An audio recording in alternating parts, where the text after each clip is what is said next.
Bonjour à tous et bienvenue dans cette nouvelle vidéo.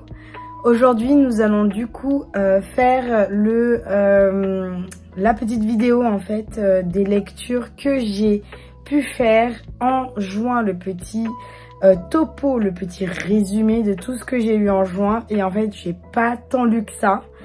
Donc parce que juin c'est le mois en fait où on boucle tout au travail, etc. Donc c'est vraiment le mois un peu chargé. Mais je vais quand même vous montrer tout ce que j'ai lu. Tout d'abord je vais vous montrer les lectures que j'ai bâclées. En fait j'ai bâclé 2 livres ce mois-ci. Mais quand je dis bâclé, c'est à dire que j'ai lu, on va dire au début à peu près 30%. Et en fait je suis allée directement à la fin. Parce que voilà, j'ai bâclé. Donc je vais pas spécialement vous en parler parce que du coup je les ai pas lus en soi. Mais je le compte quand même parce que j'ai lu plus de 10%. Quand je lis un peu plus de 10%, je compte ça comme la lecture. Mais en soi, ouais, j'ai dû lire 30-50%. Mais j'étais pas en fait dans le bon mood pour lire ce genre de livre en fait ce mois-ci en fait. On verra le mois prochain ou cet été quand j'aurai plus de temps et que je serai détendue, pardon, vu que je serai en vacances. Donc c'est The Wicked King, voilà, donc le tome 2 de Prince Cruel de Holly Black et Smith & Smith tome 1 et 2. Donc voilà, j'ai vraiment pas en fait j'étais pas du tout dans le mood. Déjà lui il est en anglais et tout, donc j'étais pas du tout dans le mood. Et en plus la personnage principale elle me saoule. Donc forcément, ça n'allait pas aller. Et lui, en fait, j'étais pas du tout dans le mood. Donc bon, ces 2 lectures-là donc seront à reprendre cet été, j'espère, en tout cas. Et donc ce mois-ci, j'ai gagné un concours. Et donc dans ce concours, j'ai gagné Légende et Latte de Travis Baldree.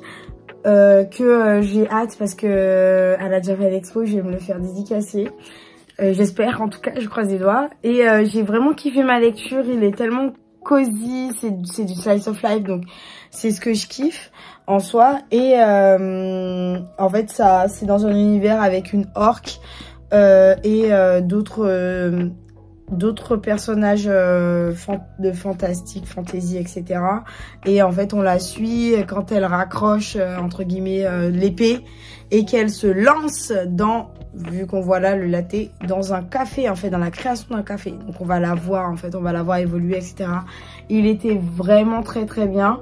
Je sais pas si je vais lire le tome, le livre qu'il a sorti, c'est un préquel où elle était en fait, elle était encore mercenaire. Mais en tout cas lui je l'ai adoré, j'ai kiffé. De toute façon Inis Édition, ma maison d'édition de cœur, vraiment j'ai tellement de livres d'eux. Je crois que c'est eux que j'ai le plus de livres, sauf les poches, les j'ai lus, vu que poches et j'ai lu en général on en a toujours énormément. Mais Inis, je sais que les livres que j'ai lus de chez eux à 100% j'ai kiffé. Donc voilà, j'étais pas déçue. En plus je voulais trop le lire, donc j'étais pas du tout déçue. Ensuite, j'ai fait une petite lecture engagée, vu que juin c'était le mois des fiertés. Donc, de toute façon, c'est le mois des fiertés tous les mois. J'ai lu La revanche d'un blond, donc je vous avais déjà présenté dans un haul que j'ai, du coup, je l'avais acheté au Festival du Livre de Paris. Et vraiment, il était vraiment cool. Au début, un peu lent, un peu comme d'habitude avec Robbie Couch, en fait, le temps qu'il amène, l'intrigue et tout. Mais il était moins lent, entre guillemets, que l'autre. J'ai vraiment aimé. J'aime bien ce genre de petites lectures adolescentes un peu légères, mais avec quand même des thématiques engagées et sérieuses. Et du coup, j'ai vachement aimé même le cliffhanger à la fin, le petit truc et tout qui s'est passé. Je pense que je le relirai. J'ai vraiment kiffé. En vrai, j'aime bien Robbie Couch et j'ai hâte de découvrir d'autres romans de lui parce que je crois qu'il en a fait un autre. Mais bon.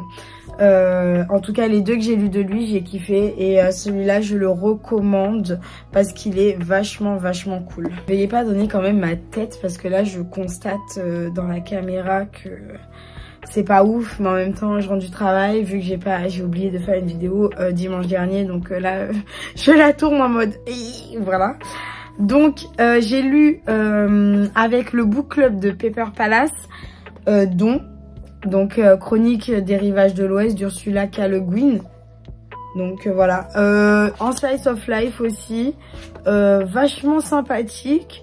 Pareil dans un univers alternatif, enfin alternatif pas du tout, dans un univers de fantasy où des personnes ont des dons et qui leur servent en fait à faire des choses. C'est-à-dire il y a le don d'appeler les animaux, le don de pouvoir défaire les choses, et en fait on va suivre le personnage principal, Orek, qui va raconter en fait son histoire et l'histoire du coup de sa famille. Il était vraiment bien, j'ai hâte de voir, je crois qu'il y a 3 tomes, donc j'ai hâte de voir le tome 2 un peu pour voir ce qui se passe, etc. Et pour finir, j'ai lu un roman graphique de Héloïse Martin, Les yeux fermés.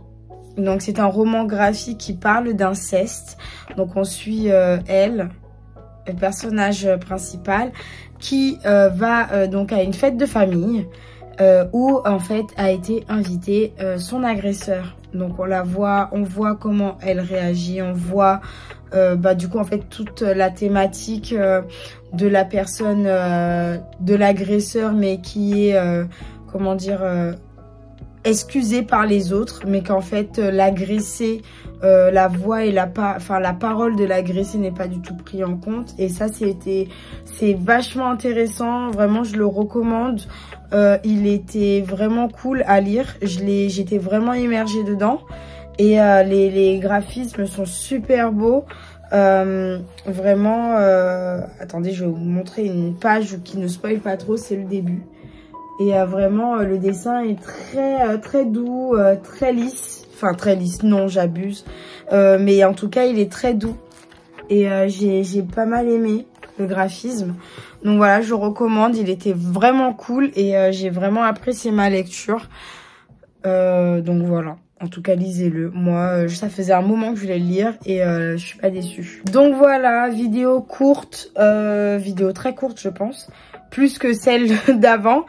Je n'ai fait que, bon, si on compte pas les lectures, enfin pas abandonnées, mais bâclées, parce que je ne les ai pas abandonnées. Les lectures bâclées, je n'ai lu que 4 livres ce mois-ci. Comme j'ai dit, c'était un mois très dense. Et après, en vrai, je suis quand même assez fière de moi d'avoir lu en fait ce mois-ci, puisqu'il était très dense. Je me baladais tout le temps avec 3 livres et tout au cas où, plus ma liseuse, etc. Et j'ai toujours trouvé du temps pour lire, que ce soit dans les transports ou chez moi en fait. Mais je suis quand même assez fière d'avoir lu, parce que il était vraiment très intense ce mois-ci, enfin le mois de juin en tout cas, et le mois de juillet, enfin la période se finit très intensément, on va dire. Mais je suis fière de moi d'avoir lu, parce que au moins j'ai lu plus d'un livre et c'est cool. Voilà, je suis pas là à lire 45 livres par mois. Ça c'est, je pourrais jamais, ou alors je travaille pas. Mais bon, ceux qui arrivent à le faire, c'est très bien. Moi, j'arrive pas du tout. Donc voilà, je suis très fière de moi. Et vous, est-ce que vous avez fait des lectures, enfin, est-ce que vous avez lu ce mois-ci? Est-ce que vous avez réussi à lire ce mois-ci? Enfin, pas ce mois-ci, mais le mois de juin. Est-ce que vous avez réussi à lire au mois de juin? Et puis même là, en juillet, est-ce que vous comptez lire? Qu'est-ce que vous comptez lire? Quelles ont été vos lectures de juin aussi? J'ai bien envie de savoir. Et puis voilà, merci d'avoir regardé cette vidéo. N'oubliez pas de liker, de partager, de commenter surtout. Et puis à dimanche prochain, vu que là je suis en vacances, donc je vais pouvoir faire des vidéos un peu plus régulièrement. Donc et pas toutes les 2 semaines, donc on verra comment ça va se passer. De toutes les manières, activez la cloche, comme ça vous recevrez une notification. Allez, ciao!